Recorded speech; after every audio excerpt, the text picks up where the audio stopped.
பாவங்களில் சேராமல் இருக்க இஷா தொழு, ஜன்னத்தில் மாளிகை பெற சுன்னத்து 12 ரக்காத்து, வெளியூர் வாசிக்கு ஜம்முவும் கசரும், உள்ளூர் வாசிக்கு ஜமாத்தே சமத்து, பெண்ணுக்கு சிறந்தது, வீட்டில் தொழுவது, பெண்ணால் சிறப்பது, தொழுகின்ற வீடு, மழை வேண்டுமெனில் தொழுகை, இறையுதவி வேண்டுமெனில் தொழுகை, முடிவெடுக்க தடுமாறினார் தொழுகை, கிரகணம் கண்டால் தொழுகை, நபிக்கால தொழுகை, கையை பிடித்து பையத்து, நமக்கான கடைசி தொழுகை, அப்போது நம்ம மையத்து, கடைசி வரைக்கும் தொழுகை, அது நம்ம நீயத்து.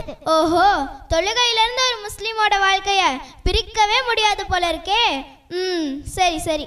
அடுத்து ரமலானுக்கு பிந்தைய 6 நோன்பு, அது சுன்னத்து. அப்ப ரமலானுக்கு முந்தைய பராத் நோன்பு, அது பிதத்து.